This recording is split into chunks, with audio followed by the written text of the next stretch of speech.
Atheists often label God as evil, despite their belief that God does not exist.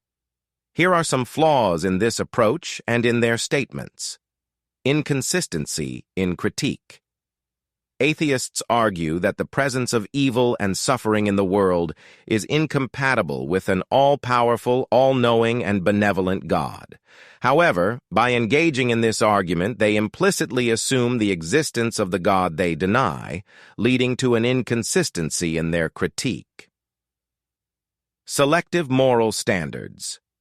Some atheists critique the moral teachings and actions attributed to God in religious texts, pointing to instances of divine commands for violence, punishment, or favoritism.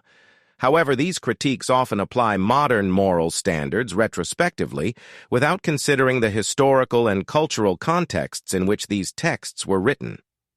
Philosophical contradictions. By describing God as evil, atheists engage in philosophical debates about morality and the problem of evil. However, if they do not believe in God, attributing evil to a non-existent being is logically contradictory. This approach can undermine their philosophical arguments by introducing a contradiction between their belief system and their critique. Rhetorical excesses. Using strong language to describe God as evil may provoke thought and discussion, but it can also come across as inflammatory and dismissive. This rhetoric may alienate believers rather than fostering constructive dialogue, reducing the effectiveness of their arguments.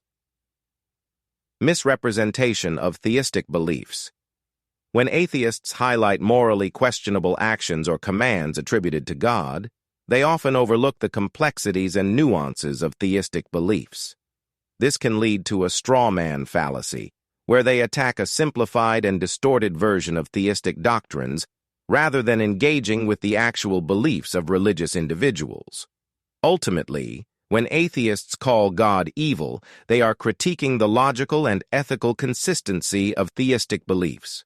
However, their approach often contains logical inconsistencies, selective moral standards, and rhetorical excesses that undermine the strength of their arguments. To be more effective, they should aim for a more nuanced and consistent critique that respects the complexities of theistic beliefs.